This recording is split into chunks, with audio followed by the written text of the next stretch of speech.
तू विश्राम दिन को पवित्र मानने के लिए स्मरण रखना। 6 दिन तो तू परिश्रम करके अपना सब कामकाज करना, परंतु 7वें दिन तेरे परमेश्वर यहोवा के लिए विश्राम दिन है। उसमें न तो तू किसी भांति का कामकाज करना और न तेरे बेटा, न तेरी बेटी, न तेरा दास, न तेरी दासी, ना तेरे पशु, ना कोई परदेसी जो तेरे फाटकों के भीतर हो। इस वचन के साथ हम आप सभी का वेलकम करते हैं हमारे hope at home Sabbath school का। चलिए हम अपनी सैबथ स्कूल की तरफ बढ़ते हैं। Good morning, happy Sabbath. आज की फीचर टॉक में मैं एक कहानी सुनाना चाहती हूँ। कहानी इस तरह है। एक आदमी घने जंगल में भागा जा रहा था। शाम हो गई थी। अंधेरे में कुआं दिखाई नहीं दिया और वह उसमें गिर गया। गिरते गिरते कुएं पर झुके पेड़ की एक डाल उसके हाथ आ गई। जब उसने नीचे झांका तो देखा कुएं में 4 अजगर मुंह खोले उसे देख रहे थे। जिस डाल को वह पकड़े हुआ था उसे 2 चूहे कुतर रहे थे। इतने में एक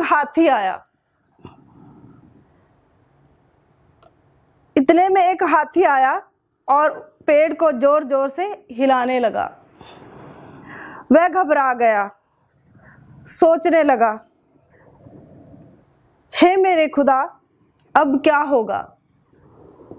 उस पेड़ पर मधुमक्खियों का एक छत्ता लगा हुआ था। हाथी के पेड़ को हिलाने से मधुमक्खियां उड़ने लगी और शहद की बूंदें टपकने लगी। एक बूंद उसके होठों पर गिरी। उसने प्यास के सूख रही जीभ को होठों पर फेरा तो शहद की उस बूंद में गजब का मिठास थी। कुछ पल बाद फिर शहद की एक बूंद और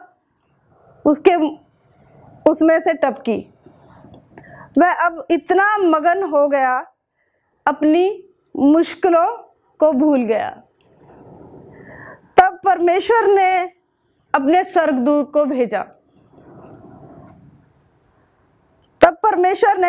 स्वर्गदूत को आदेश दिया कि उस आदमी को बचाया जाए। स्वर्गदूत ने उसके पास आकर कहा, मैं तुझे बचाने आया हूं, मेरा हाथ पकड़ लो। उस इंसान ने कहा, एक बूंद शहद की और चाट लूं, फिर चलता हूं। एक बूंद फिर और हर एक बूंद के बाद अगली बूंद का इंतजार। आखिर थक हार कर वो स्वर्गदूत चला गया। फलस्वरूप वह कुएं में गिरा और अजगरों का भोजन बन गया। प्रिय दर्शकों, इस कहानी में वह जंगल में जो जा रहा था, वह जंगल है दुनिया।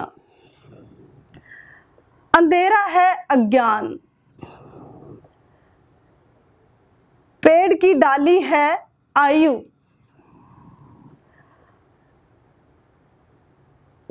हाथी है शैतान जो निरंतर हमारे जीवन में परेशानियां पैदा करता रहता है। और 2 चूहे उसे कुतर रहे थे, वो है दिन और रात। मधुमस्त हाथी पेड़ को उखाड़ने लगे थे, वो है हमारा घमंड।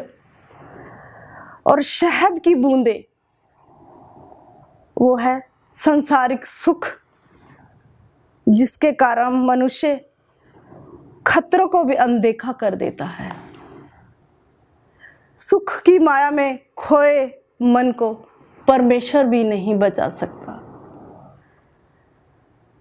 जिस तरह रोमियो 8:6 में लिखा है, क्योंकि शरीर पर मन लगाना तो मृत्यु है, परंतु आत्मा पर मन लगाना जीवन और शांति है। आइए प्रियो, इस कहानी से हम कुछ सीखें कि ये सांसारिक सुख और ऐशो और आराम प्रभु हमारे जीवन को मृत्यु की ओर ले जाते हैं, और आत्मिक बातें हमें अनंत जीवन की ओर ले जाती हैं। आइए हम किसको चुनना चाहते हैं? हम परमेश्वर के उन वचनों को चुनें जैसे जो हमें जीवन देते हैं। आइए और प्रभु सबको आशीष दे। Good morning and happy sabbath to all. एक बार फिर मैं आपको इस होप चैनल में आपका स्वागत करती हूँ, और आज की आपके सामने मैं मिशन रिपोर्ट पेश करना चाहती हूँ आज की, और जो कि आई है वेस्ट सेंट्रल अफ्रीका डिवीज़न से आई है। और आज की जो हमारी मिशन रिपोर्ट का हेडिंग है वो है रीडिंग मेड इजी, यानी कि पढ़ना आसान हुआ। और इसके जो राइटर हैं वो हैं S.E. जोसिया, जो कि इस समय 66 ईयर्स के हैं, और ये बताते हैं, इनके पिता की कहानी है ये, और जो कि जिनका नाम जो कॉनियन था, और ये पढ़ नहीं सकते थे, और ये रहते हैं लिबेरिया जगह है जहाँ पर ये सिया नाम का गांव पाया जाता है, वहाँ पर ये रहते थे। और जब ये बहुत छोटे ही थे तब ये अपने फैमिली फार्म हाउस में काम करते थे, राइस फार्म में काम करते थे, और ये बिल्कुल पढ़ लिख नहीं सकते थे।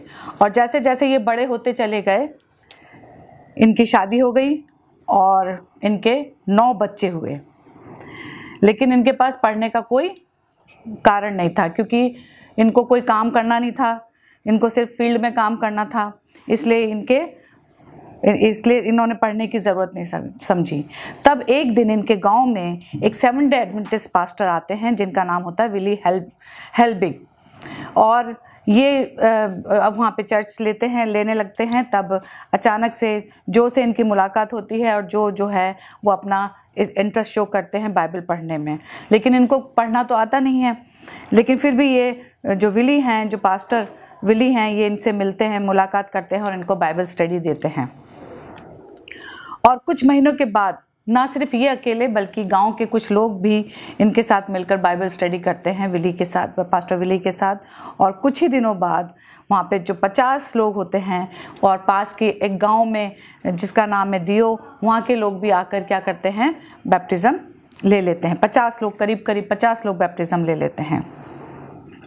और जो विली जो हैं, ये यहाँ से एडवेंटिस्ट के पहले पास्टर हैं, ऑर्डेन पास्टर हैं, लिबेरियन एडवेंटिस्ट चर्च के पहले ऑर्डेन पास्टर हैं।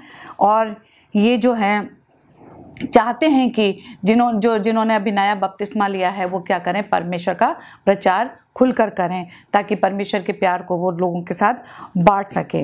लेकिन जो है वो बहुत ही इंटरेस्टेड है परमेश्वर के वचन को बांटने के लिए, लेकिन इसके साथ प्रॉब्लम ये है कि ये पढ़ा लिखा नहीं है, और ये परमेश्वर का वचन बांटना तो चाहता है, लेकिन उसको बाइबल पढ़नी नहीं आती है, और ये 45 ईयर्स का हो चुका है, और जिसकी वजह से ये आगे पढ़ भी नहीं सकता है। और वो विली को अपनी इच्छा प्रकट करता है कि मैं तो बाइबल खोल भी नहीं सकता हूँ और मैं पढ़ भी नहीं सकता हूँ, तो मैं परमेश्वर का वचन लोगों को कैसे पहुँचाऊँगा।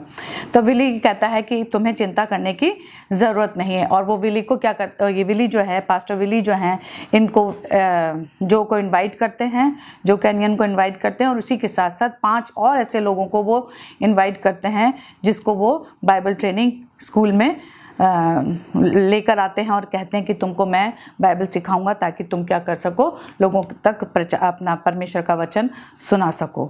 और जब पहला दिन होता है जो का, तब वो अपने इसमें रूम में आता है और देखता है, क्लासरूम में आता है, देखता है कि वो तो बिल्कुल अनपढ़ है, और देखता है कि 5 और लोग हैं, उनको भी देखता है, उनको भी पाता है कि वो भी क्या है, अनपढ़ हैं। तो उसको थोड़ी सी तसल्ली होती है कि शुक्र है कि मैं ऐसा अकेला नहीं हूँ जो अनपढ़ हूँ, मेरे साथ और भी हैं, मैं एक अच्छी कंपनी में हूँ।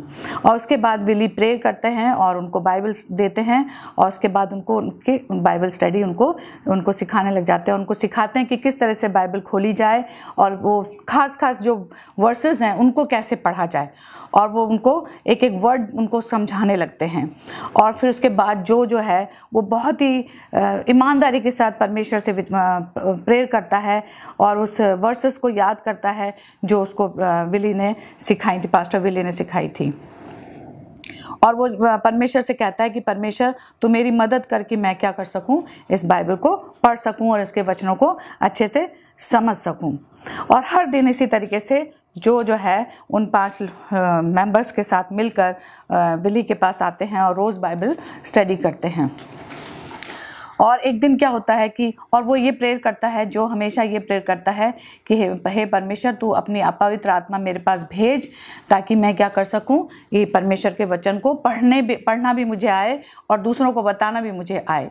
तब एक दिन विली, जो पास्टर विली होते हैं, उनको गाइड करते हैं कि किस तरीके से इम्पॉर्टेंट वर्सेस जो हैं वो कैसे निकालोगे और उनको कैसे पढ़ोगे।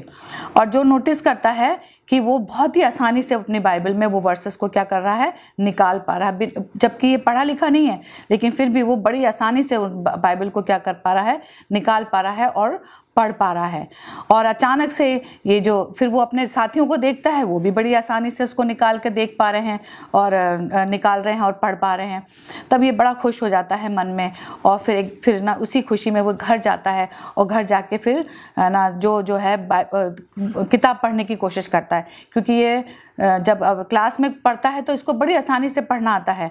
और जो पास्टर विली हैं ये बड़े खुश हो जाते हैं और वो एकदम अचंभित हो जाते हैं कि जो को किस तरीके से पढ़ना आ गया। तो इसी खुशी में जब ये वापस घर जाके किताब पढ़ने लगता है तो ये सोचता है शायद मुझे पढ़ना आ गया है, जो सोचता है कि मुझे पढ़ना आ गया है। तो जब वो दूसरी किताब खोल के देखता है तो उसमें उसको एक भी शब्द उसको समझ में नहीं आता। फिर वो सोचता कि शायद इसमें मुझे नहीं समझ में आता। फिर वो दूसरी किताब खोलता, उसको भी वो पढ़ने लगता है तो वो भी उसको समझ में नहीं आता। लेकिन जैसे ही वो बाइबल पढ़ने लगता है उसी समय उसको बड़ी आसानी से वो उसको पढ़ पाता है। और इसी तरीके से जो अपनी सेवकाई को क्या करता है, आगे बढ़ाता चला जाता है और परमेश्वर के वचन को सीखता चला जाता है। और एक दिन क्या होता है, परमेश्वर उसको ऐसा मौका देता है कि वो क्या बन जाता है, चर्च का हेड एल्डर बन जाता है, सेवेंथ एडवेंटिस्ट चर्च का हेड एल्डर बन जाता है सिया विलेज में। और आगे चलकर हम देखते हैं कि 1937 की बात है जब वो विलेज में कई गाँव में परमेश्वर का वचन क्या करता है, बांटता है। और आखिरकार आकर वो लोगों को बहुत सारे लोगों को कन्वर्ट कर पाता है। और एक विलेज जो है न्यू सेस, वहाँ पर वो एक नए चर्च में अपना आप को वहाँ पे इस्टेब्लिश करता है। और 2003 में 90 साल की उम्र में जाकर इसकी मृत्यु हो जाती है। तो यहाँ पे बताते हैं कि जो ऐसी जो है इसका बेटा है सिया, जो कि 66 ईयर का इस समय, वो बताता है कि परमेश्वर चाहता था कि उसके पिता क्या करें, सेवेंथ एडवेंटिस्ट मैसेज को लोगों तक पहुँचाए। इसलिए परमेश्वर ने ये इजाज़त दी, होली स्पिरिट को, पवित्र आत्मा को ये इजाज़त दी कि उसके पिता जो है अनपढ़ होते हुए भी क्या कर सके, बाइबल का अध्ययन कर सकें और बाइबल का वचन दूसरों तक पहुंचा सकें। तो आइए इस बार जब हमारा जो थर्ड क्वार्टर जो है, इस बार जो हमारा सेकंड क्वार्टर है, तो उसका 13 सैबत का ओवरफ्लो जो हमारा ऑफरिंग होगा वो वहाँ पे K6 स्कूल इन बुच्चानन में बनाने में हमारे लिए काम आएगा। और हम ज़्यादा से ज़्यादा दान दें ताकि वहाँ पे ये K6 स्कूल बनाया जाए, जो कि बहुत समय पहले जब लिब्रिया सिविल वॉर हुई थी तब ये स्कूल क्या हो गया था, तहस नहस हो गया था। तो उसको फिर से रिकंस्ट्रक्ट करने के लिए अधिक से अधिक आप दान दीजिए ताकि जो जैसे लोग अधिक से अधिक परमेश्वर का वचन लोगों तक पहुँचा सकें। धन्यवाद। हैप्पी सैबथ आप सभी को जो आज हमारे साथ हमारी लेसन स्टडी में दोबारा ज्वाइन हुए हैं। हमने अपने पिछले हफ्ते की लेसन स्टडी में देखा था कि विटनेसिंग कितनी इम्पोर्टेंट है, और आज हम अपनी दूसरी लेसन स्टडी में, जिसका हमारा टाइटल है win some witnesses the power of personal testimony, की जो पर्सनल या जो व्यक्तिगत गवाही की सामर्थ्य हम आज एक्सप्लोर करेंगे अपने पूरी स्टडी के अंदर। आज के हमारे डिस्कशन में हमारे साथ हैं साहिल मट्टू और जसकीरत सिंह। तो हम ये कई बार देखते हैं कि जब हम लोगों के साथ अपनी पर्सनल टेस्टिमनी शेयर करते हैं तो कई बार लोग बहुत रिलक्टेंट होते हैं। अगर हम उन्हें अपनी ही खुद की टेस्टिमनी बताने की कोशिश करें तो हमारा लॉजिक एक्सेप्ट नहीं करते। तो आप इसके बारे में क्या बोलना मांगेंगे, क्या आपके विचार हैं इसके ऊपर? बहुत अच्छा क्वेश्चन है ये चीज़ हम एक बाइबल में भी देखते हैं, एक्ट्स में, जब पीटर और जॉन जो लंगड़ा होता है मंदिर के बाहर उसको ठीक करते हैं तो जो वहाँ की अथॉरिटीज़ होती है उनको पकड़ के अंदर ले जाती है। वो तब भी एक्सेप्ट नहीं करते यीशु मसीह को, और उनकी जो लंगड़ा होता है उनके सामने होता है वो, पर वो अपने दिलों को हार्ड करके रखते हैं। पर एक जगह हम देखते हैं एक्ट्स में कि 3000 लोग बैप्टिज्म लेते हैं पीटर और अदर डिसाइपल्स के अंदर चेंज देख के। तो वो डिपेंड करता है कि वो अगले वाला बंदा अपनाना चाहता है या नहीं, क्योंकि अगर कोई अपने मन को पहले ही हार्डन करके आता है। आपने सही बोला। जैसे आपने डिसाइपल्स की बात करी, मेरे दिमाग में बहुत अच्छा एग्जाम्पल आया है। जब जीसस जब अपनी ग्रेव से उठे और जब वो डिसाइपल्स से मिलने गए तो इन्होंने सबसे पहली चीज़ बोली कि उन्होंने उनको रिब्यूक करा, उन्होंने उनको डांटा कि तुम मुझे नहीं। और जब उन्होंने मैरी मगदलीन की विटनेस सुनी, उन डिसाइपल्स ने नहीं माना, तो जीसस ने उन्हें रिब्यूक करा, जीसस ने उन्हें डांटा। तो मुझे लगता है कि जब वो डिसाइपल्स खुदावन यीशु मसीह के इतने पास रह के वो डाउट कर सकते हैं, वो नहीं विटनेस एक्सेप्ट कर सकते, तो जिन लोगों को हम बता रहे हैं वो तो जीसस को जानते ही नहीं है। पर हमारा काम है बताना और उन पे वर्क करना होली स्पिरिट का काम है। और जो 3000 लोग जो हम नए चर्च में हम पढ़ते हैं कि वो 3000 लोग पेंटिकॉस्ट के दिन कन्वर्ट हुए और कितने ज़्यादा कन्वर्जन हुए और कितना खुदा का काम आगे बढ़ा, तो हम ये भी देखते हैं कि होली स्पिरिट हमारी मदद करेगी। पर हमारा at the end of the day काम है कि हम दूसरे को बताएं। हम जानते हैं कि कई बार कि लोग एक्सेप्ट नहीं करेंगे, पर हमें ये चीज़ दिमाग में रखनी है कि उन पे काम करेगा होली स्पिरिट। हमारा काम है सिर्फ उन तक वर्ड पहुंचाना। तो साहिल, जैसा कि हम बात कर रहे थे कि पर्सनल टेस्टिमनी कैसे हमारी लाइफ चेंज कर सकती है, हम आगे अपने लेसन में भी पढ़ते हैं, तो इसका आपका क्या थॉट है इसके ऊपर? मेरा ये थॉट है कि जैसे पर्सनली हम किसी को क्राइस्ट के बारे में बताएंगे, अपने लाइफ से बोलने से ज़्यादा फ़र्क अपने लाइफ से जो दिखाते हैं हम, उससे बहुत फ़र्क पड़ता है। लोग हमको देख के अगर हमारे चरित्र से क्राइस्ट दिखता है उनको, तो बहुत लाइफ चेंजिंग होता है। जैसे हमने देखा कि जब वो डिमोनिक पर्सन उसको क्राइस्ट ने बोला कि जा अपने इस चमत्कार के बारे में सबको बता, तो काफ़ी लोग मसीह को देखने आए और देखा कि वो जो डिमोनिक पर्सन है कैसे सही हो गया है, अच्छे कपड़े पहने हैं, और वो काफ़ी से डर गए वो देखकर और यीशु मसीह पे और विश्वास करने लगे। आपकी उससे मेरे को आज का मेमोरी टेक्स्ट भी हम कोट कर सकते हैं जो एक्ट्स 4:20 है कि for we can not but speak the things which we have seen and heard. कि हम वो चीज़ें बोल नहीं सकते जो हमने देखी नहीं हो, जो हमने एक्सपीरियंस नहीं करी हो। तो हम इनफैक्ट हम जब और लोगों के पास जाते हैं अपनी पर्सनल टेस्टिमनी लेके, तो हम उन्हें वो चीज़ें बताते हैं which we have seen, which we have heard and which we have experienced. तो हम उन लोगों की तरह नहीं बने जैसे बाइबल में लिखा है कि उनके पास आंखें थी पर उन्होंने देखा नहीं, वो सुन सकते थे पर उन्होंने सुना नहीं। इनफैक्ट जो हमने खुदा में एक्सपीरियंस करा है, हम वो चीज़ें जाएँ और लोगों को बताएं। और बाइबल में जो हमें कमीशन दी है खुदा ने जाने से पहले, वो ये थी कि हम जाए पूरी नेशन को बताएं, सारी नेशन को बताएं उसके बारे में, कि और लोग खुदा के पास आ सकें और लोग बैप्टाइज हो सकें। इनफैक्ट जब हम पर्सनल टेस्टिमनी की बात कर रहे हैं तो मुझे याद आता है, मैं कहीं किसी जगह पढ़ रही थी कि कैसे हम दूसरों की लाइफ में बहुत बड़ा इम्पैक्ट छोड़ सकते हैं। हम लोग कई साल पहले, हमें याद है, हम लोग कैंसर पेशेंट्स को विज़िट करने गए थे यहीं से चर्च से, और हम जब कैंसर पेशेंट्स के पास गए तो हमने उन्हें कोई थियोलॉजी नहीं बताई। हमने नहीं बताया कि सबसे पहले एडम और ईव थे, या उसके बाद क्या हुआ, या डैनियल कौन था, या सोलोमन कौन था, या कितने जीसस के डिसाइपल्स थे, हमने उनके लिए सिर्फ जाके दुआ करी, हमने अपना एक्सपीरियंस उनके साथ शेयर करा, और at the end of the day उन्होंने हमारी बात मानी, उन्होंने जीसस के लिए उन्होंने एक्सेप्ट करा कि अगर उन्हें कोई हील कर सकता है तो वो जीसस कर सकता है। हम कई बार ऐसे विजिट्स पे गए, हम पेशेंट्स को हमने विजिट करा, तो हमने उन्हें कुछ हार्ड एंड फैक्ट थियोलॉजी नहीं दी, हमने अपना एक्सपीरियंस शेयर करा। और जब हम हमें हर दिन एक मौका मिलता है, हम किसी ऐसे इंसान के साथ खुदा को शेयर कर सकते हैं जिसे ज़रूरत हो, और खुदा को हर इंसान की पर्सनल लाइफ में इंटरेस्टेड रहता है। वो कई बार हमारे दोस्त हैं, कई बार मैं कई लोगों को देखती हूँ मेरे कॉलेज के बाहर, वो स्मोक करते हैं, कई लोगों को मैं जानती हूँ जो एडिक्शन से, अलग अलग तरीके के एडिक्शन से ग्रिप्ट हैं, तो उन लोगों को खुदा की सबसे ज़्यादा ज़रूरत है। और वो बाइबल एकदम से तो खोल के पढ़ना नहीं सीखेंगे, तो वो हम पे रिस्पॉन्सिबिलिटी है कि हम उन्हें बताएं कि कैसे खुदा उनका जीवन ट्रांसफॉर्म कर सकता है। तो जसकीरत, हम आपसे जानते हैं कि हम जब दूसरों को विटनेसिंग की बात होती है तो हमारे बारे में कभी नहीं होती, वो दूसरों के बारे में होती है, उनके बेनिफिट के लिए होती है। पर कितना ज़रूरी है कि हम खुदा के साथ अपना एक रिलेशनशिप बना के चलें। जो हमारी जो क्रिश्चियन लाइफ होती है, अपन उसको कह सकते हैं a walk to Christ like life. तो हम हमारा नेचर ही ऐसा है कि हम उस वॉक में हमेशा गिरते हैं, हम कभी उसमें एक स्टेडी जैसे जीसस क्राइस्ट चलते थे वैसे चल नहीं सकते। तो हमारा क्या है, हमको उन एक्सपीरियंस से सीखना है, और वो एक्सपीरियंस हमको रोज़ हमारी लाइफ में बताते हैं, और हमारा विश्वास वो एक्सपीरियंस बढ़ाते हैं, जिस उन एक्सपीरियंस से हम वापस उठ करके उस वॉक में आगे बढ़ सकते हैं।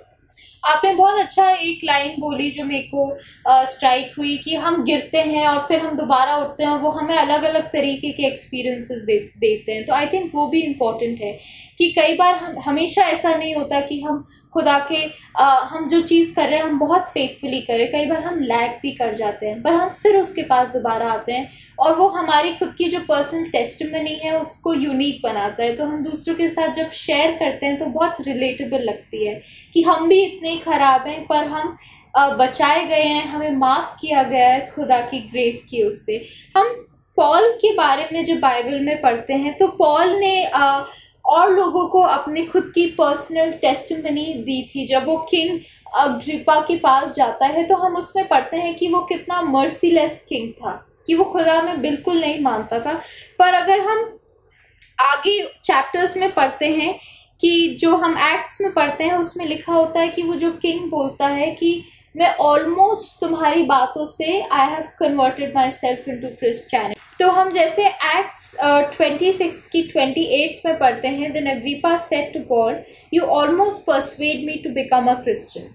तो हम इसमें देखते हैं कि जो गॉडलेस किंग था वो जो पॉल की टेस्टिमनी है, जो उसकी पर्सनल विटनेस है, उससे बदल गया। तो पॉल हमारे साथ भी अपनी खुद की पर्सनल टेस्टिमनी शेयर कर रहा है, ये हमें बताने के लिए कि कितना इम्पोर्टेंट है हमारी पर्सनल टेस्टिमनी दूसरों की लाइफ के लिए। हम इससे एक लेसन ले सकते हैं। हमारी इसकी जो 26th वर्स है वो भी काफ़ी इम्पोर्टेंट है। साहिल, आप हमारे साथ इसकी 26th वर्स पढ़ दें। राजा भी जिसके सामने मैं निडर होकर बोल रहा हूँ ये बातें जानता है, और मुझे विश्वास है कि इन बातों में से कोई उससे छिपी नहीं, क्योंकि ये घटना किसी कोने में नहीं हुई। जो पॉल, अगर हम इसकी पहली लाइन देखें कि पॉल बोल रहा है कि मैं बहुत फियरलेसली किंग के सामने बोल रहा हूँ, तो कई बार हम इससे ये भी ले सकते हैं जब हम दूसरों के साथ अपनी पर्सनल टेस्टिमनी शेयर करते हैं तो हमें हेजिटेशन होता है, हम एंशियस होते हैं। पर पॉल बोल रहा है कि मैं बहुत फियरलेसली किंग के सामने खड़े होकर बात कर रहा हूँ खुदा के बारे में, जो खुदा को एक्सेप्ट, जो गॉडलेस है, जो खुदा को मानता ही नहीं है। तो हम इस चीज़ से एक बहुत इम्पॉर्टेंट मैसेज ले सकते हैं कि हमें कितना फियरलेस होने की ज़रूरत है उन लोगों के सामने जो हमारे लिए विरोधाभास हैं, जो हमें लगता है कि हमारी टेस्टिमनी एक्सेप्ट नहीं करेंगे, जो हमें डिस्टेंट लगते हैं, जो हम सोच के देखता रहे तो सुनेगा ही नहीं। पर हमें ये चीज़ ध्यान रखने की ज़रूरत है कि उन पे उनके दिलों को सॉफ्टन पवित्र आत्मा करेगी। हमारा काम उन तक सिर्फ मैसेज पहुंचाना है। तो साहिल, मेरा अगला सवाल आपसे है, जैसा कि हम देखते हैं कि हम भारत में रहते हैं और मैं सोचती हूँ कि हमारे जो लोग हमें देख रहे हैं उनके भी जहन में ये सवाल उठता होगा कि हम लोग जब इस देश में रहते हैं तो कई लोग ऑपोजिशन करते हैं, कई कम्युनिटीज़ हैं जो पूरे इस चीज़ के अगेंस्ट है कि हम खुदा का नाम नहीं फैला सकते और ये आगे जाके और ये चीज़ स्ट्रॉन्ग हो जाएगी। तो हम इस टाइम में हम क्या करें? हम क्या डर जाएं या हम, आपका क्या सजेशन है? बहुत अच्छा क्वेश्चन है आपका। मैं आपसे एक बाइबल वर्स शेयर करूंगा। वो है प्रेरितों के काम चैप्टर 5 वर्स 28 से हम पढ़ेंगे। उसमें इस प्रकार लिखा है, क्या हमने तुम्हें चिताकर आज्ञा न दी थी कि तुम इस नाम से उपदेश न करना? तो भी देखो, तुमने सारे यरूशलेम को अपने उपदेश से भर दिया है और उस व्यक्ति का लहू हमारे गर्दन लाना चाहते हो। तब पतरस और अन्य प्रेरितों ने उत्तर दिया, मनुष्य की आज्ञा से बढ़कर परमेश्वर की आज्ञा का पालन करना ही हमारा कर्तव्य है। तो मैं ये बताना चाहता हूँ कि जैसे सबके सामने जब उनका ट्रायल हो रहा था अपोस्टल्स का, तब उन्होंने वो डरे नहीं और उन्होंने साफ शब्दों में कहा कि तुम्हारी आज्ञा या फिर मनुष्य की आज्ञा से बढ़कर है खुदा का आज्ञा का पालन करना। वो क्या है? हम खुदा की आज्ञा का पालन करना मतलब वो सबको परमेश्वर के बारे में बताना, उसके गॉस्पेल के बारे में सबको प्रचार करना। मैं इसी साहिल के जो बताया साहिल ने, उसमें ऐड करना मांगूंगा कि जो डार्क एजेस में जब क्रिश्चियन को परसिक्यूट करा जाता था तो उनको बोलते थे कि उन प्रचार करना बंद करो, ऐसे जैसे उस टाइम बोलते थे। पर खुदा ने हमको पावर दी, हमको बोल्ड बनाता है, तो हम उसमें बंद नहीं कर सकते। हम जैसे उस टाइम पे वो उनको प्रोसिक्यूट करते थे, दबाते थे, पर बाद में वो उतना ही ज़्यादा बड़ा मूवमेंट बना और ज़्यादा बड़ा चर्च बना उस टाइम पे। हम जब बोल्डनेस की बात करते हैं तो हम ये देखते हैं कि कई बार जब चर्च में लोगों को टेस्टिमनी देने के लिए बोला जाता है और कई बार हमें हेजिटेशन होती है, पर हम वो बोल्डनेस एक्सपीरियंस करते हैं कि हमें कई बार फियर होता है बोल्डनेस से, पर हमारे अंदर एक अलग सी बोल्डनेस आती है कि हम लोगों के साथ अपनी टेस्टिमनी शेयर करें। और हम अपने जो लोग हमें देख रहे हैं, हम कोई ना कोई एक ऐसी टेस्टिमनी याद कर सकते होंगे जो हमें किसी और ने दी, जिसने हमारी लाइफ को बदलने के लिए एक एग्जाम्पल सेट करा हो। हमने कई बार चर्च में ऐसी टेस्टिमनी सुनी है जिससे हमें खुद को इंस्पिरेशन मिली हो खुदा का काम करने की, खुद को इंस्पिरेशन मिली हो कि नहीं, कि खुदा हमें कभी नहीं छोड़ सकता। हमारी भी टेस्टिमनी, किसी की छोटी सी टेस्टिमनी हमारी लाइफ में इतना बड़ा चेंज ला सकती, तो हमारी टेस्टिमनी और कितने लोगों को बदल सकती। और हम बोल्डनेस की बात कर रहे हैं, हमने पहले पॉल की एग्जाम्पल में देखा उसने कैसे किंग के सामने बोला कि मैं फियरलेस हूँ। हमने पीटर और उसकी फ्रेंड्स की अभी बात करी, वो भी ये बोलता है कि मैं फियरलेस हूँ क्योंकि मैं खुदा ने जो मुझे जो काम दिया है मैं उस पर ज़्यादा फोकस्ड हूँ, ना कि जो लोग मुझे कह रहे हैं। तो हम जब इस लेसन स्टडी के एंड में भी आ गए हैं, मैं हमारे सारे जितने भी लोग हमें देख रहे हैं, मैं उनसे भी ये रिक्वेस्ट करूँगी कि हम अपना खुदा के साथ रोज़ अपना एक्सपीरियंस रिन्यू करें कि वो हमें वो बोल्डनेस दे सके, वो एक कंपेलिंग स्पिरिट आ सके कि जब हम दूसरे इंसान को देखें हम कंपेल हो कि हम उसके साथ अपना ये एक्सपीरियंस शेयर कर सकें, हम इतने बोल्ड हो सकें, इतने फियरलेस हो सकें, हमें बिल्कुल भी एजिटेशन ना हो, हम और लोगों तक अपनी कहानी, अपना एक्सपीरियंस जो जिनसे वो रिलेट कर सकें और जिस बॉन्डेज में है उनसे बाहर निकल सकें। कई बार लोग बहुत स्टिफ नेक्ड हो जाते हैं, हमारी बात नहीं सुनते, पर उसके लिए मैं आपके सामने एलन जी वाइट जो डिज़ायर ऑफ एजेस में लिखती हैं वो बहुत अच्छा लिखती है। वो ये कहती हैं that the wonderful love of Christ will melt and subdue their hearts when mere reiteration of doctrines could not accomplish anything।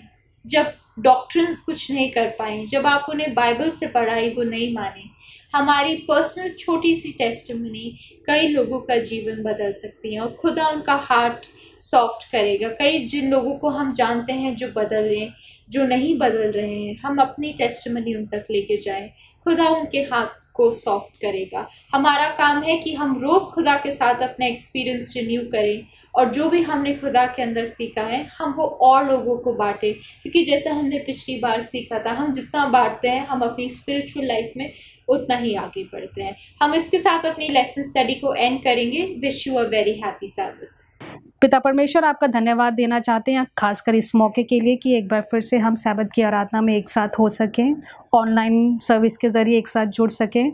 और आज के स्पीकर के लिए खासकर मांगना चाहती हैं खुदा बाप, जो भी वचन वो आपके ज़रिए हमारे तरफ लाती है, होने दीजिए जो वचन है वो अपनी ज़िंदगी में अपना सकें, और जितने भी व्यूअर्स हैं जो सुनते हैं वो अपनी ज़िंदगी में अपनाएं और दूसरों तक फैला सकें। मांगते मसीह के नाम से। आज की जो हमारी स्पीकर हैं होप एट होम सर्विस में, वो हैं डॉक्टर अतिका केलसी, और मैं इनका स्वागत करना चाहूँगी आज के डिवाइन सर्विस में।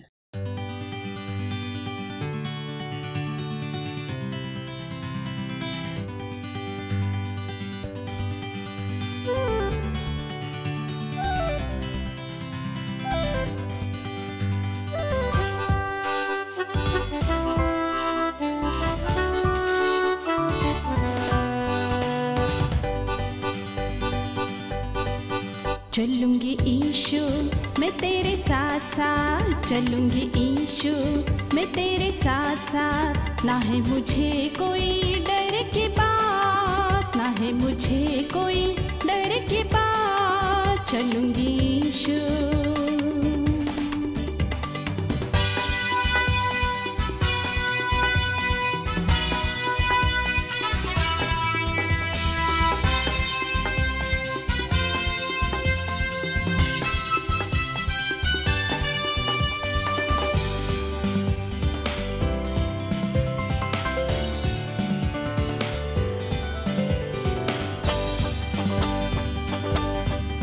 जिंदगी मेरी है उसके नाम, उसका वचन सुनाना मेरा काम। जिंदगी मेरी है उसके नाम, उसका वचन सुनाना मेरा काम। मुझ पापी का हाथ यीशु तो था, मुझ पापी का हाथ यीशु तो था।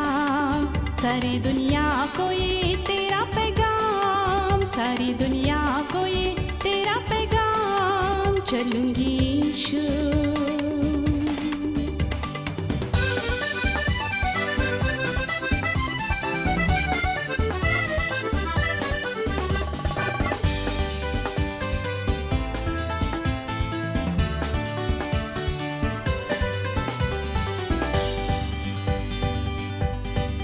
जीवन था मेरा उजड़ा हुआ, तूने मुझे सही राह पे लाया। जीवन था मेरा उजड़ा हुआ, तूने मुझे सही राह पे लाया। करती हूँ मैं तेरी दुआ, करती हूँ मैं अब तेरी दुआ। यीशु मेरा सिर्फ मेरा हुआ, यीशु मेरा सिर्फ मेरा हुआ, चलूंगी यीशु।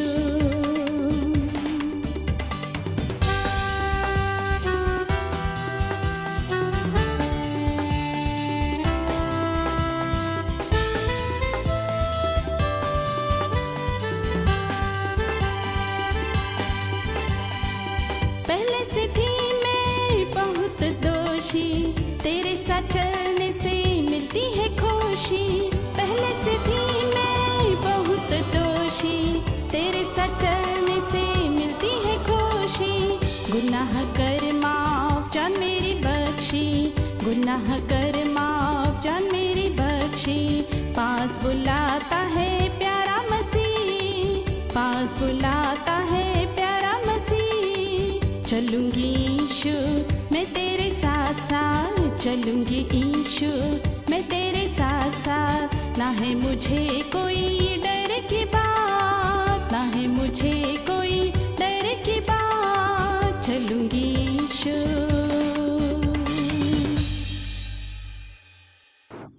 गुड मॉर्निंग सबको, सुबह का सलाम बोलूँगी और होप एट होम सर्विस में सबका स्वागत है।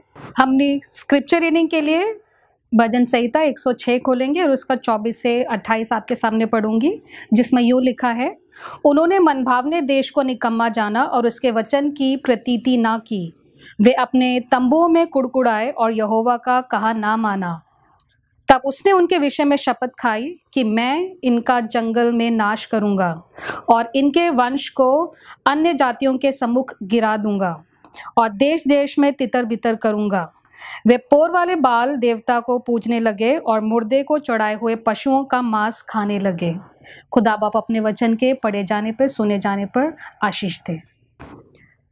आइए हम अपनी आराधना को स्टार्ट करने के लिए सॉन्ग नंबर 3 गाएंगे हिंदी की किताब में से, यहोवा चरवाहा मेरा, कोई घटी मुझे नहीं है। यहोवा चरवाहा मेरा, कोई घटी मुझे नहीं है। हरी चराइयों में मुझे स्नेह से चराता वो है। यहोवा चरवाहा मेरा, कोई घटी मुझे नहीं है। हरी चराइयों में मुझे स्नेह से चराता वो है। मृत्यु के अंधकार से मैं जो जाता था, प्रभु यीशु करुणा से तसल्ली मुझे दी है। मृत्यु के अंधकार से मैं जो जाता था, प्रभु यीशु करुणा से तसल्ली मुझे दी है। यहोवा चरवाहा मेरा, कोई घटी मुझे नहीं है।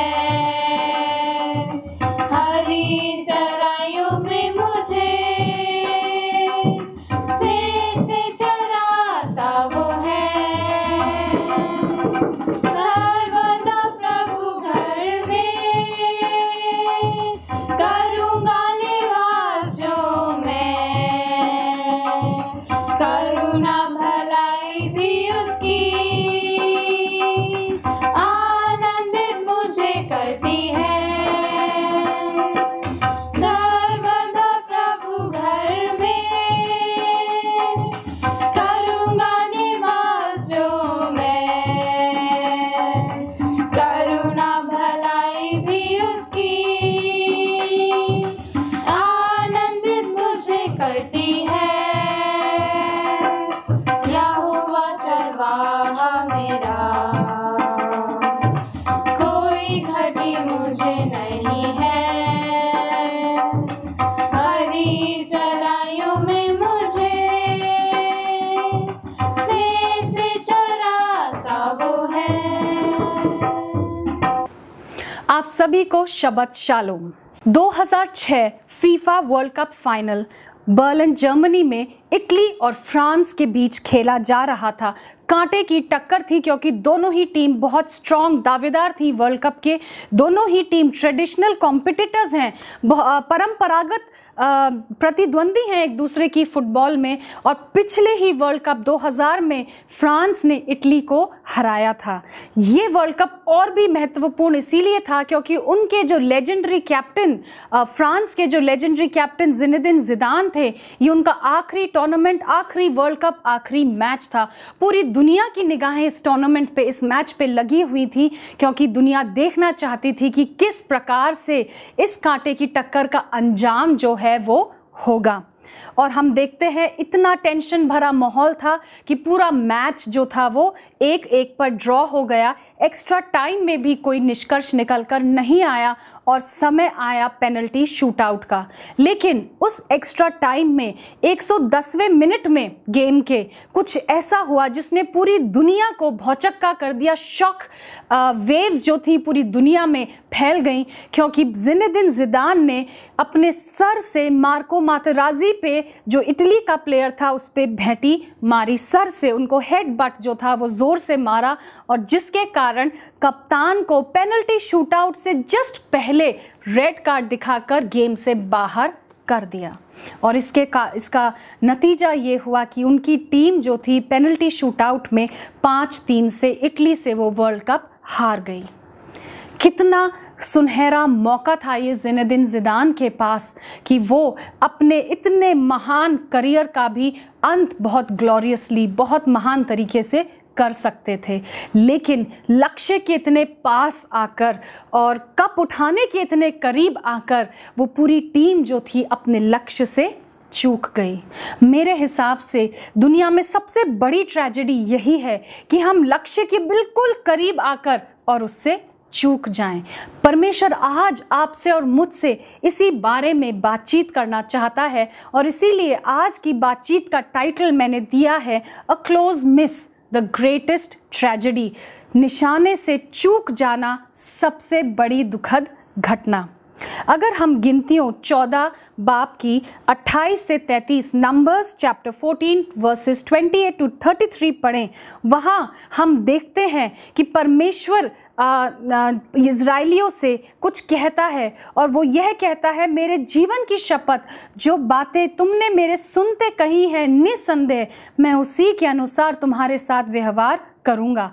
तुम्हारे शव इसी जंगल में पड़े रहेंगे और तब तुम सब में से 20 वर्ष या उससे अधिक आयु के जितने गिने गए थे और मुझ पर बुड़बुड़ाते थे, उनमें से यपुन्ने के पुत्र कालेब और नून के पुत्र यहोशू को छोड़ कोई भी उस देश में जाने ना पाएगा जिसके विषय में मैंने शपथ खाई है कि तुम्हें उसमें बसाऊंगा।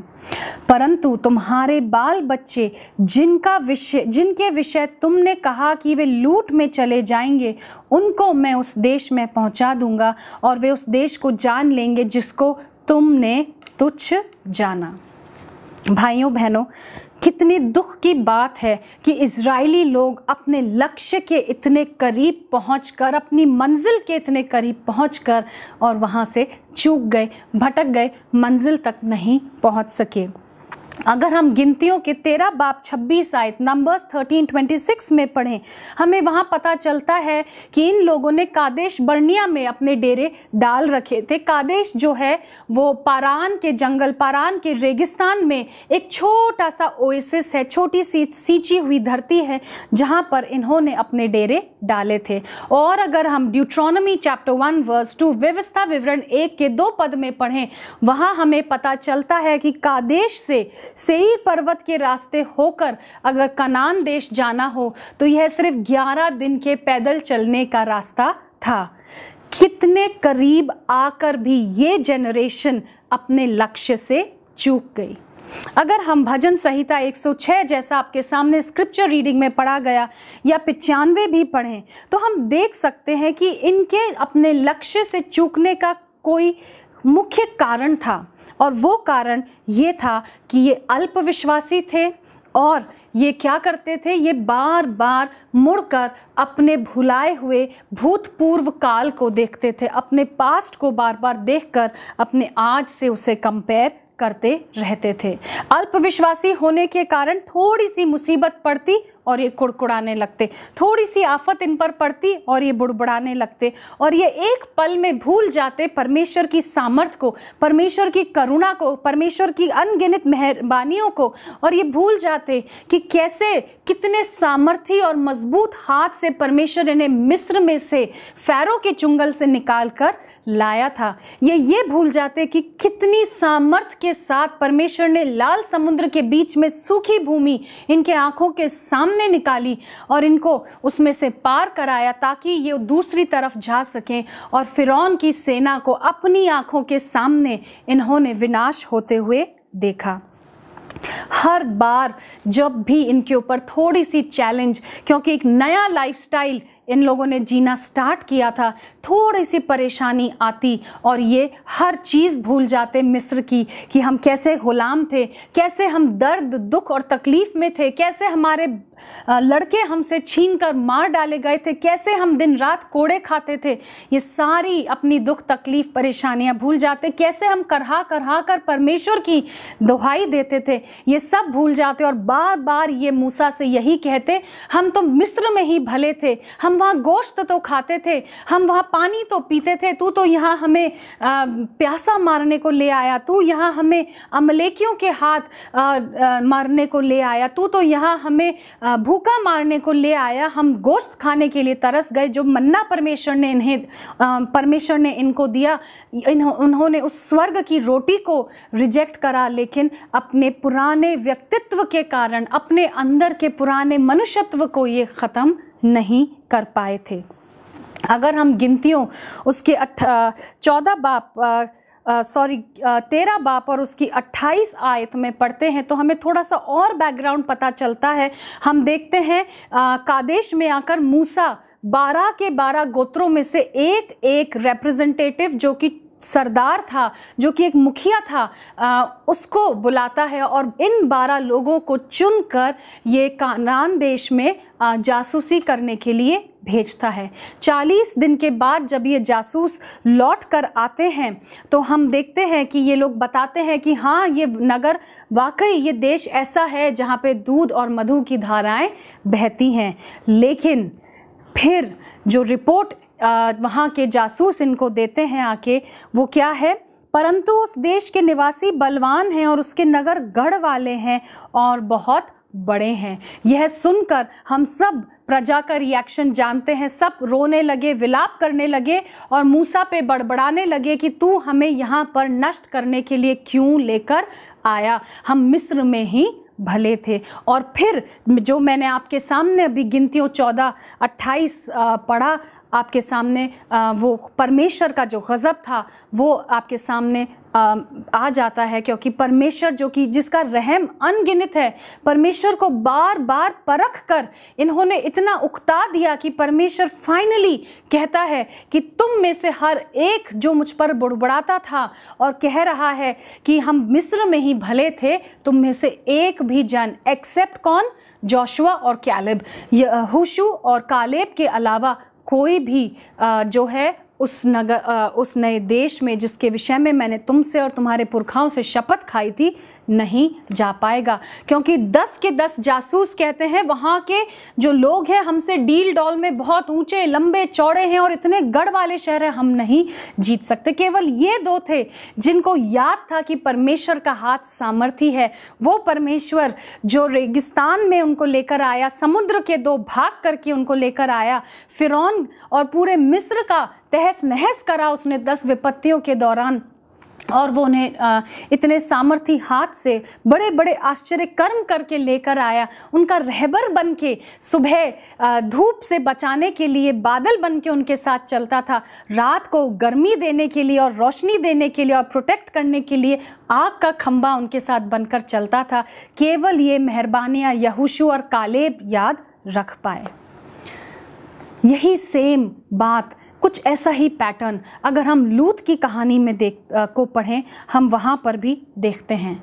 लूत और इब्राहिम दोनों का साथ साथ रहना बड़ा मुश्किल होने लगा, क्योंकि दोनों के पास अतः संपत्ति थी और उनके चरवाहे जो थे वो आपस में रोज़ लड़ते थे। और फाइनली डिसाइड ये हुआ कि इब्राहिम अपने भतीजे को कहता है, तू अगर पूरब जाएगा तो मैं पश्चिम जाऊंगा, तू अगर उत्तर जाएगा तो मैं दक्षिण जाऊंगा। और हम देखते हैं जैसे इज़राइलियों ने अपनी बुद्धि पर रिलाई किया, जब 10 जासूसों ने कहा वहाँ के लोग हमसे डील डॉल में बहुत बड़े हैं और वहाँ के शहर गढ़ वाले हैं, लोगों ने परमेश्वर की सामर्थ पर भरोसा ना करके अपने ऊपर भरोसा रखकर और अपनी रीजनिंग, अपना लॉजिक यूज़ करके परमेश्वर की सामर्थ में अविश्वास प्रकट किया, और हम देखते हैं ये अपनी मंजिल से चूक गए।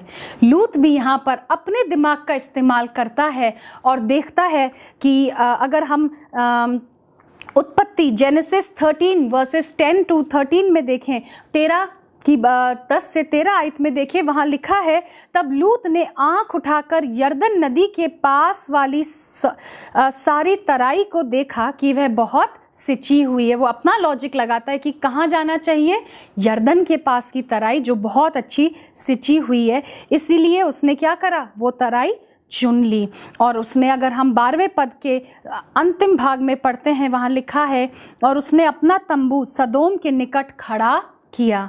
और अगले ही पद में हमें परमेश्वर का वचन ये भी मिलता है जहाँ लिखा है, सदोम के लोग यहोवा के लेखे में बड़े ही दुष्ट और पापी थे।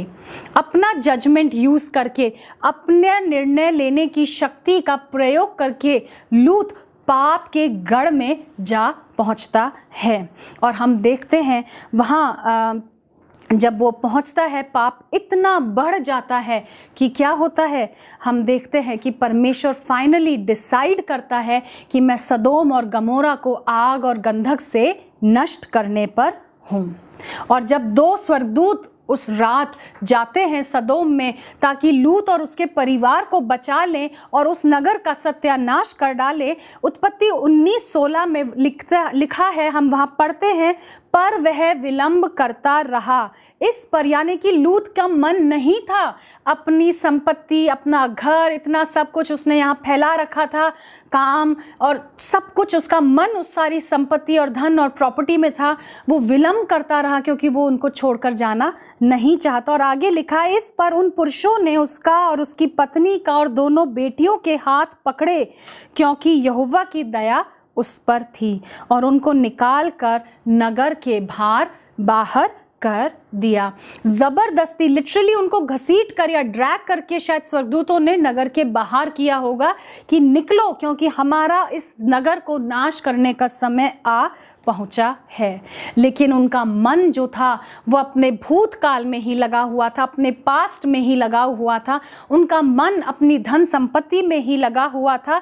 और लूत की जो पत्नी थी वो उस मोह के ऊपर विजय प्राप्त नहीं कर पाई, ठीक उसी तरह से जिस तरह से मिस्र के लोग, बनी इज़राइल के लोग अपने मिस्र के दिनों को, क्योंकि वो वहाँ पे एक कंफर्ट जोन में थे, दुख तकलीफ मुसीबत थी लेकिन एक रूटीन की लाइफ थी, वो उसमें जी रहे थे, वो भी उन दिनों को नहीं भुला पाए। और स्वर्गदूतों के क्लियर इंस्ट्रक्शंस के बावजूद कि पीछे मुड़ के मत देखना, लूत की पत्नी जो है वो क्या करती है, इजराइलियों के समान, इजराइली भी बार बार पीछे मुड़ के देखते थे और कुड़कुड़ाते हुए कहते थे हम तो मिस्र में ही भले थे। लूत की पत्नी भी पीछे मुड़कर देख लेती है। और अगर हम लूका 9:62 में पढ़ें, लूक चैप्टर 9 वर्स 62, वहाँ यीशु मसीह जो एक यंग लड़का उसके पास आके कहता है कि मुझे अपने पीछे हो लेने दे, बस मुझे जाके क्या करने दे, मुझे अपने घर वालों से विदा लेने दे। यीशु मसीह उसको साफ साफ कह देते हैं, जो कोई अपना हाथ हल पर रखकर पीछे देखता है वह परमेश्वर के राज्य के योग्य नहीं।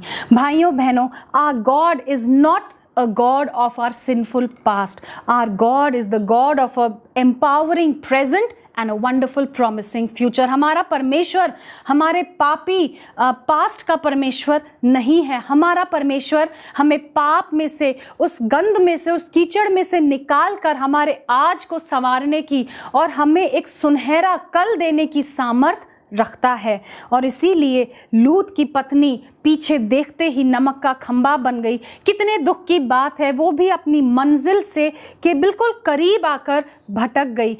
मौत, डेथ और डिस्ट्रक्शन, विनाश से निकलकर बचकर नगर के बाहर पहुंचे ही थे, लेकिन फिर भी वो क्या हो गई, अपने जीवन से हाथ खो बैठी। मंजिल उसके सामने थी, नया जीवन, एक और मौका उसके सामने था, पर वो बार बार इजराइलियों के समान पीछे मुड़ के देखा उसने और उसने नए जीवन से हाथ धो दिया।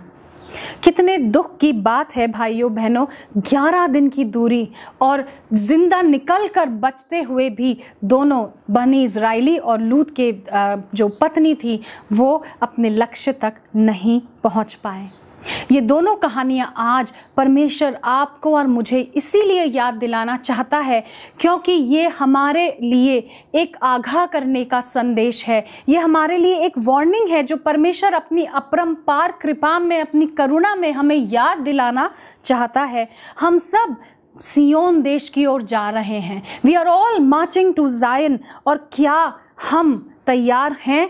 क्या हम सही राह पर सही तरीके से चल रहे हैं, या हम भी इजराइलियों की तरह या लूत की पत्नी की तरह बार बार पीछे मुड़कर देखते हैं और हमने जो परमेश्वर को एक्सेप्ट किया उस राह पर जब हम चलते हैं और जो छोटे मोटे चैलेंजेस, बड़े बड़े चैलेंजेस हमारे सामने आते हैं, क्या हम भी इजराइलियों के समान परमेश्वर के रहम को भुलाकर बुड़बुड़ाने कुड़कुड़ाने लगते हैं, या हम लूत की पत्नी के समान हमारा मन हमारे पापी मनुष्यत्व में ही लगा हुआ है और हम अपने पाप में इतने खो गए हैं और उससे इतना मोह करने लगे हैं कि हम उसको छोड़ नहीं पा रहे।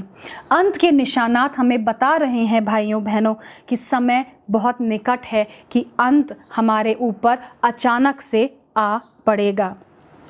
और अगर आप और मैं आज अपनी गफलत से जगे नहीं, अगर आज आप और मैं 5 कुंवारियों की तरह ऊँघने लगे, तो हम बारात में शामिल होने से महरूम रह जाएंगे। हम मंजिल के इतने करीब पहुंचकर राह में चलते चलते और लक्ष्य से चूक जाएंगे।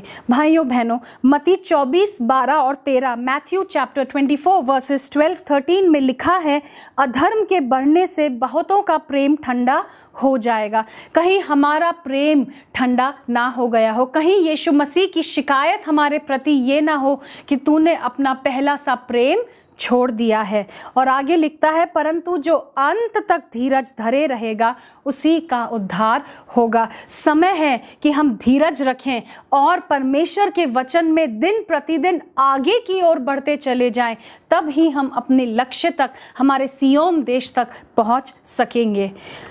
भाइयों बहनों, जिनके पास आप और मैं जो क्लेम करते हैं या जिनके पास रोशनी है, हम पर वार्निंग ज़्यादा है, हमारे लिए डेंजर ज़्यादा है, हमारे लिए ख़तरा अधिक है। क्यों? क्योंकि हम रोशनी में चल रहे हैं। फरीसी लोग भी रोशनी में चलते थे, वे बाइबल को बहुत अच्छी तरह से समझते पढ़ते थे, वे स्क्रिप्चर्स को जानते थे, वे धर्मशास्त्र के ज्ञाता थे, लेकिन सही राह पर चलते चलते भी उन्होंने यीशु मसीह को ठुकरा दिया और क्या किया? उसे क्रूस दे दिया। यूहन्ना 1:11 में लिखता है, वह अपने घर आया और उसको उसके अपनों ने ग्रहण नहीं किया। कहीं ऐसा ना हो हम भी रोशनी में चलते चलते अचानक आखिरी समय पर, आखिरी पल पर चूक जाएं। आने वाले दिन और भी ख़तरनाक हैं, आने वाले दिन सताहट भरे हैं, मुश्किलों भरे हैं, मौत हमारे सामने होगी। कहीं ऐसा ना हो हम आखिरी पल पर अपने लक्ष्य से चूक जाएं। और अगर हमने अभी से अपनी राहों को ठीक नहीं किया, अगर अभी से हमने अपनी आदत नहीं डाली कि हमें सुबह शाम हर पल परमेश्वर के साथ चलना है, तो बहुत बड़ा ख़तरा है कि हम आखिरी वक्त में अपने लक्ष्य और अपनी मंजिल से चूक जाएं और भटक जाएं और विनाश के जो पलड़े में हैं हम वहाँ पहुँच जाएं। इसी के कॉन्ट्रास्ट में अगर आप देखें, रूत और राहब, ये दोनों, इनके पास रोशनी नहीं थी, ये रोशनी के बारे में जानते भी नहीं थे, लेकिन जब इन्हें रोशनी मिली, इन्होंने उस रोशनी को थामा और इस कदर थामा कि आज हम देखते हैं उनका नाम यीशु मसीह की वंशावली में है। रूत 1:16 में कहती है वो अपनी सास नाओमी से, क्योंकि जिधर तू जाए उधर मैं जाऊंगी, जहां तू टिके वहां मैं भी टिकूंगी, तेरे लोग मेरे लोग होंगे और तेरा परमेश्वर मेरा परमेश्वर होगा। राहब यहोशू 2:11 में, जोशुआ चैप्टर 2 वर्स 11 में कहती है, उसके आखिरी पाठ को मैं पढ़ रही हूँ, क्योंकि तुम्हारा परमेश्वर यहोवा ऊपर के आकाश का और नीचे की पृथ्वी का परमेश्वर है। इजरायली लोग परमेश्वर की सामर्थ को देखकर भी समझ नहीं पाए और रूत और राहब ने सिर्फ सुना था, जाना था। रूत ने अपनी सास से सुना होगा, राहब ने जैसे दूसरे पूरे यरीहो में खबर थी इजरायलियों के बड़े बड़े सामर्थी कामों की कि कैसे इनका परमेश्वर इन्हें सामर्थी हाथ से निकाल कर आया है। राहब ने भी केवल सुना था, लेकिन उस पर विश्वास किया और हम देखते हैं राहब दाऊद की ग्रेट ग्रेट ग्रैंडमदर बनी और रूत जो थी वो दाऊद की ग्रेट ग्रैंडमदर बनी। और दोनों इसी कारण से यीशु मसीह की वंशावली में हम मत्ती के पहले चैप्टर में इनके नाम पढ़ते हैं। कितना प्यारा प्रिविलेज इन दोनों महिलाओं को मिला जो कि परमेश्वर यहोवा को नहीं जानती थी, लेकिन जब जाना तो उनने उसे ऐसा थामा कि उन्हें उसे कभी नहीं छोड़ा और परमेश्वर ने उन्हें अपने लोगों में, अपने प्रेम में सम्मिलित कर दिया, क्योंकि यूहन्ना 3:16 यही कहता है, जो कोई उस पर विश्वास करे। इन दोनों ने विश्वास किया और ये अनंत जीवन की भागीदारी हुई। यही प्रिविलेज इज़राइलियों को भी था कि परमेश्वर के कैरेक्टर का रेवलेशन दूसरों के लिए बने, परमेश्वर के चरित्र को दूसरी जातियों तक पहुंचाए, परमेश्वर के प्रेम, उद्धार और रोशनी को दूसरी जातियों तक पहुंचाए, पर उन्होंने ये प्रिविलेज जो था वो खो दिया। आज आपके और मेरे पास भी एक प्रिविलेज है। हम अपने आप को बकिया कलीसिया कहते हैं। कहीं ऐसा ना हो हम भी बनी इज़राइली लोगों की तरह निशाने से भटक जाएं और अपनी मंजिल तक पहुंच ना पाएं। आइए जल्द ही, इससे पहले कि समय ख़त्म हो और हमारे पास समय ना बचे और वो दिन चोर की नाई हम पर आ पड़े और हमारे कुप्पियों में तेल ना पाया जाए, कहीं ऐसा ना हो हम इंतज़ार करते करते 5 कुंवारियों के समान उसके बारात में शामिल होने से महरूम हो जाएं। आइए हम अपनी राहों को एक कर लें, हम अपनी राहों को यीशु की राहों से मिला लें ताकि हम अपनी मंजिल पर पहुंच पाएं, क्योंकि यीशु मसीह ने साफ कहा है, मार्ग, सत्य और जीवन मैं ही हूं और बिना मेरे कोई परमेश्वर तक, पिता तक नहीं पहुंच सकता। भाइयों बहनों, अगर आज हम चूक गए या अब हम इतना आगे बढ़कर अपने मसीही जीवन में इतना आगे बढ़कर अगर आज हम चूक गए, तो इससे बड़ी दुखद घटना, इससे बड़ी ट्रेजेडी शायद कोई आपके और मेरे जीवन में हो ही नहीं सकती। इसीलिए परमेश्वर आज आपको और मुझे एक बार फिर बुला रहा है और कह रहा है, अपने अपने मार्गों को सीधा कर लो और मेरे पास चले आओ, क्योंकि ये दुनिया की बातें जाती रहेंगी, ये दुनिया की सामर्थ, दुनिया की चकाचौंध, दुनिया की दौलत बहुत जल्दी ख़त्म होने वाली है और ये फ़ानी है। इसीलिए यहाँ पर अपने लिए धन इकट्ठा मत करो। परमेश्वर हमसे कह रहा है, स्वर्ग में अपने लिए धन इकट्ठा करो। अंत में मैं आपके सामने 1 कुरिन्थियों 16वां बाब और उसका 13वां पद, 1 Corinthians chapter 16 verse 13 पढ़ रही हूँ। वहाँ हमें यही वार्निंग मिलती है, जागते रहो और विश्वास में स्थिर रहो। अब समय आ गया है कि हम अपने फेथ की मसल को डेली एक्सरसाइज करें ताकि वो स्ट्रांग रहे, ताकि जब आफत, मुसीबत, सताहट हम पर आए, मौत का खौफ भी हमारे ऊपर हो, मौत का साया हम पर मंडरा रहा हो, हम तब भी खड़े होकर परमेश्वर के नाम से हियाव के साथ कह सकें कि हम यीशु मसीह के चेले हैं और हम उसके नाम के लिए मरने को भी तैयार रहेंगे। भाइयों बहनों, आइए हम अपनी राहों को सीधा करें, रूत और राहाब के समान परमेश्वर के राज्य में सम्मिलित होने का लक्ष्य निर्धारित करें और इज़राइलियों की तरह या लूत की जो पत्नी थी उसकी तरह कहीं ऐसा ना हो हम राह में चलते चलते, रोशनी में चलते चलते अचानक अपने लक्ष्य से भटक जाएं, केवल अल्पविश्वासी होने के कारण, या केवल बार बार हम अपने पाप भरी ज़िंदगी से इतना प्रेम करते हैं कि मुड़कर हम उसे देखते हैं। इन कमियों के कारण कहीं ऐसा ना हो हम अपनी मंजिल तक नहीं पहुंच पाएं। समय बहुत कम है। यीशु मसीह का आमंत्रण आज भी आपके और मेरे लिए खुला है। परमेश्वर हम सबको आशीष दे।